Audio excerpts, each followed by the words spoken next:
sintonia, troca de experiências e um bate-papo descontraído sobre o espiritismo na sua manhã. Deusa Nogueira explica a mediunidade no nosso dia a dia. Começa agora, na sua Rádio Rio de Janeiro, o programa Conversando sobre Mediunidade.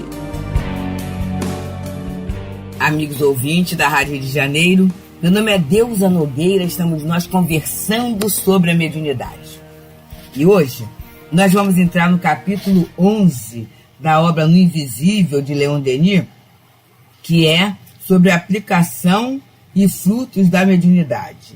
Então, nós vamos... Alguém fala assim, mas não estava no projeto de falar sobre o retorno à casa espírita? E realmente o retorno à casa espírita e a atividade espírita está nessa questão, aplicação moral e fruto do espiritismo. E Leon Denis fala assim, terminando a primeira parte dessa obra, e qual foi a primeira parte do estudo da obra do Invisível? A gente falou sobre a ciência espírita, a marcha ascendente, o espírito e sua forma, a mediunidade, educação e papel dos médiuns, comunhão dos vivos e dos mortos. Vimos o espiritismo e a mulher, as leis da comunicação espírita, condições de experimentação, formação e direção de grupos, primeiras experiências, e vamos entrar agora na aplicação moral e fruto do espiritismo. E ele, vai colocando, terminando a primeira parte desta obra, não será inútil buscar quais têm sido as consequências do fenômeno espírita sobre o estado de espírito de nossa época. Isso é muito interessante, meus amigos, porque a gente está observando, assim, filmes. Eu não estou falando que o filme está divulgando a doutrina espírita, não, nem a novela, nada disso, Até porque tem um interesse comercial ali, não é um interesse da divulgação. Mas é só para a gente olhar, já que o objetivo é comercial, como é que essas ideias têm mexido com as pessoas. E aí ele fala assim, à primeira vista, os resultados não parecerão muito consideráveis. Não será necessária a ação do tempo, a lenta incubação dos séculos, para que uma ideia produza todos os seus frutos? Pois é, porque aí é na época de Denis que ele fala sobre essas questões dos frutos, Ele vem falando sobre essa questão dos frutos. Na verdade, esse livro, ele foi uma tradução do francês de 1911. Foi quando ele fez esse livro, Mas nós estamos em 2022, o programa é gravado, 2022.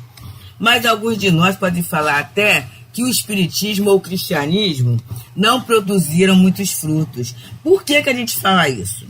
Porque a gente começa a olhar pelas dores, por aquilo que nos incomoda. E muitas vezes a gente é envolvido por esse pensamento mágico. Isso é muito sério, meus amigos. Estamos aí em períodos, em que a gente vai ter que tomar algumas decisões na nossa vida social. Então a gente acha que vai ser uma pessoa, que vai ser uma instituição, que vai dar conta de tudo, e não é assim. Ele fala a lenta incubação dos séculos. Uma semente, para nascer, vai demorar a beça. E assim, nós temos algumas árvores de crescimento rápido que a gente vê, mas tem outras árvores que a gente planta e vai demorar um tempão para a gente ver ela desabrochar, ela florescer, Vai demorar um tempo grande, Então, é essa, meus amigos, a posição que a gente tem que parar e pensar bem. A gente tem que parar e acolher bem. Tem um tempo. E que solo é esse? Esse solo somos nós. Somos todos nós.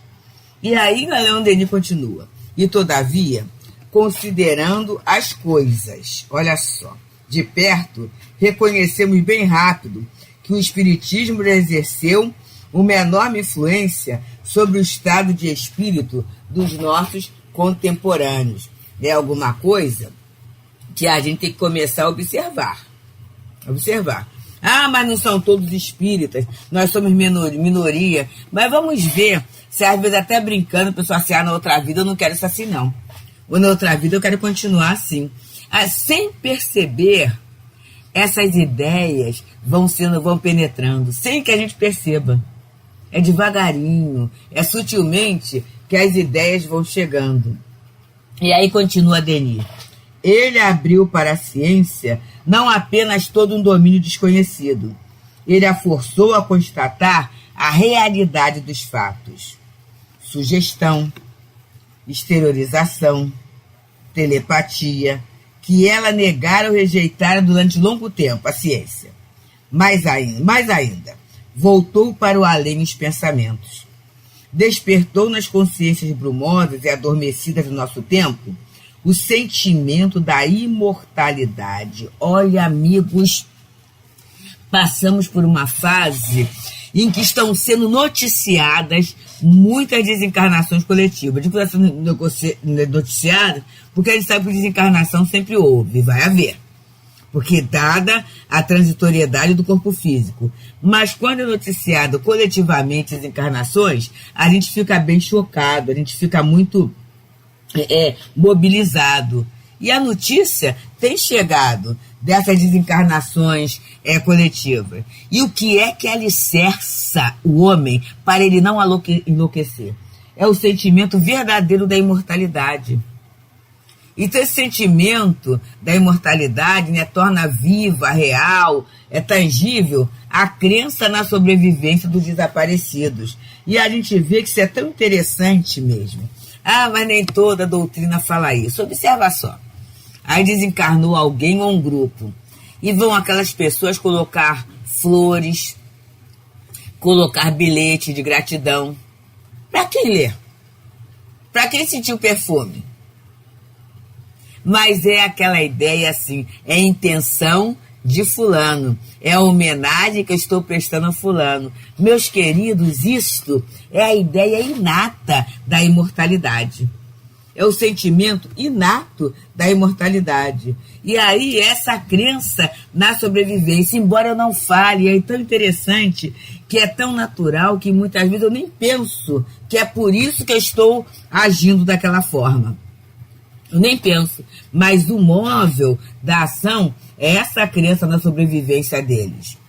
Lá onde apenas havia esperanças e crenças, o Espiritismo levou certezas. Então, quantos de nós que somos procurados por pessoas que nos veem como espíritas para a pessoa contar um determinado sonho, uma certa sensação.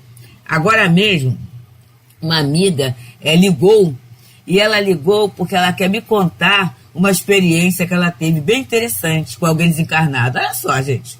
E eu falei assim, eu estou gravando para a rádio, né? Mas assim que eu acabar, a gente vai conversar sobre isso. Então, você vai gostar muito, Deus, que tem tudo a ver com as coisas que você fala. Olha só, meus amigos. Olha só. Então, e ligou com muita alegria, quer dizer, a constatação, a prova material dessa verdade dá para a gente segurança e alegria. É como ele fala, lá onde apenas havia esperanças e crenças, ele levou certezas. Com certeza, desculpa a redundância, ela vai nos contar um daqueles sonhos, daqueles fatos, em que há uma prova patente de que o outro está vivo. E isso é uma delícia de consolação, não é?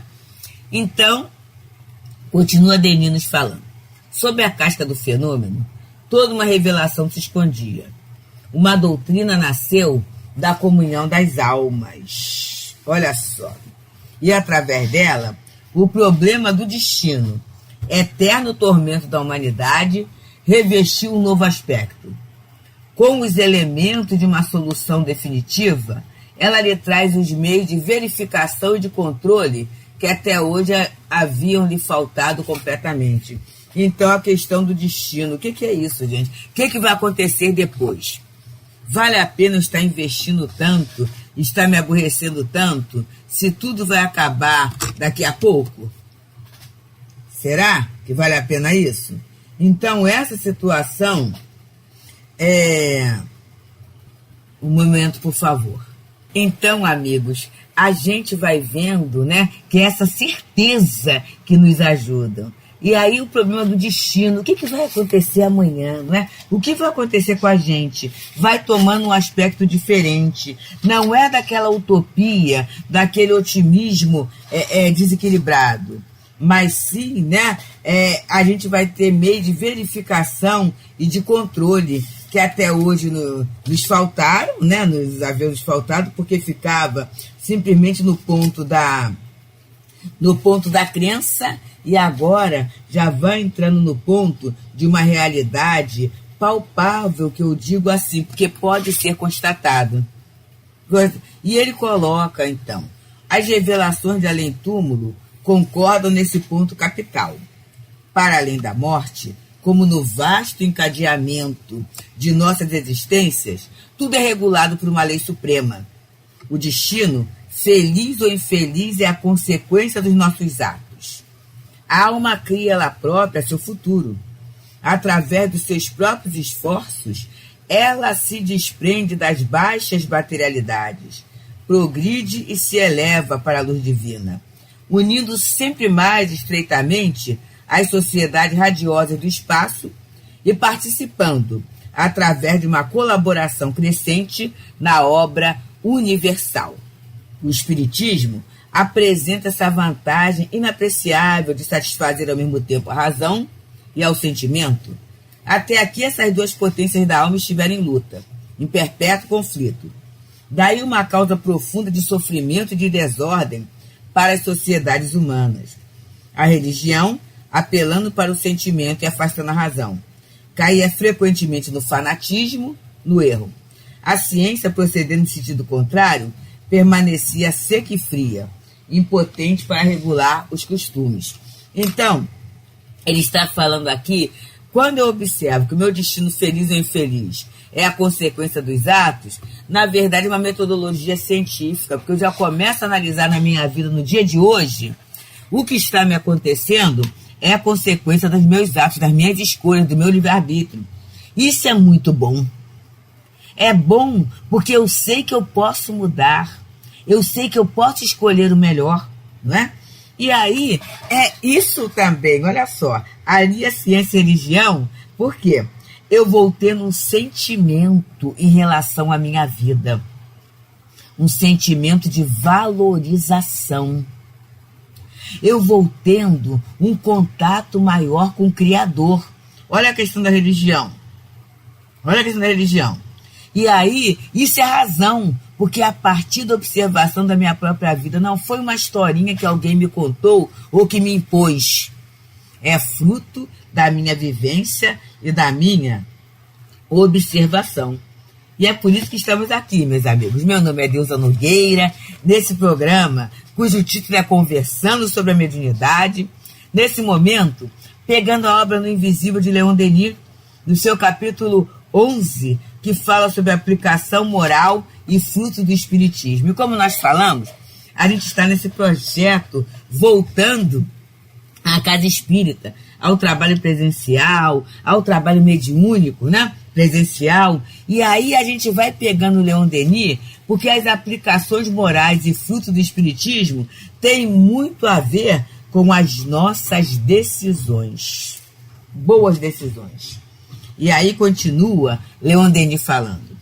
Qual não será a superioridade de uma doutrina que venha estabelecer o equilíbrio e a harmonia entre essas duas forças, ciência e religião, uni-las, imprimir-lhes um impulso comum para o bem? Aí, como se compreenderá, o princípio de uma imensa revolução. Através dessa conciliação do sentimento e da razão, o Espiritismo se torna a religião científica do futuro. O homem, liberado dos dogmas que constrangem e das infalibilidades que o oprime, redescobre sua independência e o emprego de suas faculdades. Ele examina, julga livremente e apenas aceita o que lhe parece bom. Gente, é muito bom isso, né? Porque é através da observação da minha vida. Então, na verdade, eu poderia dar licença, Denis, para falar que a doutrina espírita nos traz uma autonomia que não é arrogância vaidosa, mas é eu perceber a minha participação na minha própria existência, na minha própria vida. Isso é muito boa. Eu perceber o meu papel, o peso que eu posso imprimir às minhas próprias escolhas. Isso é muito bom. E eu perceber que a bondade, a misericórdia divina me permite fazer excelentes escolhas a cada momento. Isto é muito bom. E aí, continua Leon Denis falando, o Espiritismo alarga a noção da fraternidade. Estabelece através dos fatos que ela não é apenas um conceito puro, mas uma lei fundamental da natureza. Lei cuja ação se exerce sobre todos os planos da evolução humana, tanto do ponto de vista físico quanto espiritual, no visível como no invisível, pela sua origem, pelos fins que lhes são assinalados, todas as almas são irmãs. Então, esse sentimento de fraternidade, meus amigos, eu fico emocionada, porque quantas divergências cairiam por terra. Se eu sabendo que a nossa discordância sob o ponto de vista, as minhas interpretações, elas funcionam apenas por um momento. E que daqui a pouco, com o novo panorama reencarnatório, vibratório, né? com um novo fatos que ocorrem na nossa vida, isso vai mudar. E eu vou poder vivenciar essa fraternidade legítima. Aquilo que foi ponto de discordância vai ser igual, como diz o Livro dos Espíritos, aquelas brigas dos colegiais, que cedo eles veem a inutilidade daquilo. E quando eu começo a pensar nisso, agora eu já vou saindo desses campos de divergência, dessas questões que são tão pequenas, mas que muitas vezes fazem a gente sofrer tanto. E a gente até adoece por uma contrariedade, por uma divergência, por uma contradição. A gente fica doente. Então, as coisas podem melhorar, e ele continua. Assim, essa fraternidade que os Messias têm proclamado em todas as grandes épocas da história, encontra no ensino dos Espíritos uma base nova e uma sanção.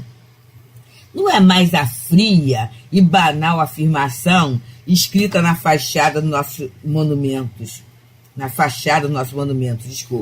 É a fraternidade viva das almas, que em conjunto emerge das obscuridades do abismo e sobre o calvário das existências dolorosas.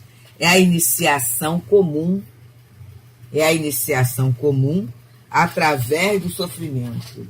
É a reunião final na luz. Então, se eu sei que a destinação é a luz, se eu sei que a destinação é o bem, quando eu espero melhor, e eu já posso começar a viver por antecipação esse melhor, essa fraternidade, a gente já pode ser fraterno. A gente já pode olhar o outro como irmão. A gente já pode entender o nosso grau evolutivo e o do outro também, sem me achar melhor, sem achar que tenha subserviência, porque muitas vezes eu estou melhor num aspecto, mas o outro está melhor em outros aspectos da vida. Quando eu começo a entender isso, a minha vida muda, o meu relacionamento muda, e aí a minha saúde vai mudar. O meu estado de ânimo vai mudar, o meu psiquismo vai mudar também. Então isso é um fruto da ideia espírita. Que na verdade, alguém pode falar assim, mas Jesus falou exatamente isso. Falou, gente. Mas como a gente é rebelde em entender e seguir as orientações de Jesus, então foi necessário que viesse outro Consolador para aclarar a nossa mente, para abrir o nosso pensamento, o nosso sentimento em direção ao melhor, né? Em direção ao útil, em direção ao bom, em direção à paz. E é Denis que continua nos ajudando, encerrando esse pequenino trecho assim, ó. Com o Espiritismo, coração e razão, tudo tem sua parte. O círculo das afeições se dilata. Aquela questão da minha família, meu país, meu, eu vou ver que é nosso, é o nosso Deus, né? É o nosso Deus. Então, a família vai aumentar porque eu entendo que através da reencarnação eu posso reencarnar em vários aspectos. A relação profissional eu vou ver que não é por acaso. A vizinhança, não é? O local em que eu moro também não é por acaso. Tem a ver ligações ali. Então eu vou procurar estender laços de simpatias através do serviço desinteressado, através de um olhar diferenciado, menos crítico e, como diria a Berenice, mais crístico, né? Para aqueles que estão ao meu redor. E continua a Deni falando: nós nos sentimos melhor sustentados na prova, pois aqueles que nos amavam durante a vida nos amam ainda além túmulo e nos auxiliam a carregar o fardo das misérias terrestres. Então, essa situação da continuidade, os amigos sabem, né? Uma bandeira que eu desfraldo é dessa imortalidade, porque através da mediunidade eu tenho provas dessa continuidade da vida, meus amigos. E aí, quando eu falo assim, entusiasmada, feliz, é porque me traz uma felicidade, uma consolação, uma qualidade de vida que os amigos muitas vezes não podem imaginar. Como é que essa constatação da imortalidade, ela é sustentáculo diante das provas mais rudes. E aí, auxiliar, porque a prova mais rude, esse fato das misérias terrestres. Porque todos nós temos problemas, todos nós temos desafios. Mas essa ideia da imortalidade, ela é uma herança bendita para nós. E aí continua Deni falando: estamos separados dele, dos desencarnados, né? Apenas na aparência. Na realidade, os humanos e os invisíveis caminham frequentemente, lado a lado, através das alegrias e das lágrimas, dos êxitos e dos reveses. O amor dos nossos bem-amados nos envolve, nos consola, nos aquece. Os terrores da morte deixaram de pesar sobre nós. E aqui é muito interessante, né? Quando a gente sabe dessa participação dos desencarnados em nossas vidas, a gente tem até cuidado nas evocações que fazemos acerca deles. Será, não é, que o meu querido desencarnado, ele tem que cuidar ou tem que estar enfronhado em questões que agora competem ao meu sacrifício, ao meu trabalho, ao meu esforço de resolver? É coisa para pensar, gente. É para a gente pensar mesmo, né? E eu posso levar alegria aos meus queridos desencarnados, passar boas notícias? Posso. Olha o recurso da prece, olha o recurso da corrente mental, das ondas mentais, que a doutrina espírita nos ajuda. E a gente se sentir envolvido, consolado, aquecido por esses amores que continuam. E aí os terrores da morte vão deixar de pesar, por quê? Hoje estamos aqui, eles estão lá. Amanhã poderemos estar lá e eles aqui, né? Mas a gente vai entendendo essa solidariedade fraterna que existe lindamente entre os dois mundos, entre os dois planos de vida, né? Que na verdade a vida é uma só. Ora encarnado, ora desencarnados. Essa solidariedade universal. Então a gente vai estudando, a gente vai aprendendo, a gente vai aproveitando, a gente vai crescendo, a gente vai caminhando ombro a ombro, lado a lado, né? Todos nós, como diz a canção Alegria Cristã. E isso já é um fruto moral da doutrina espírita. Que nós médiuns, que nós trabalhadores da mediunidade possamos pensar nisso.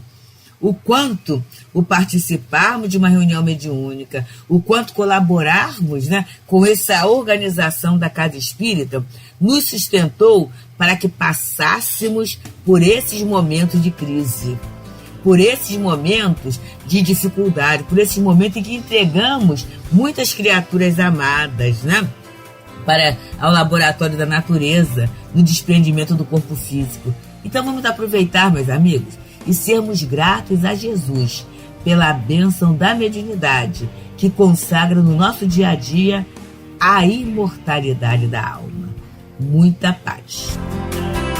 Deusa Nogueira explica a mediunidade no nosso dia a dia. Programa Conversando sobre Mediunidade.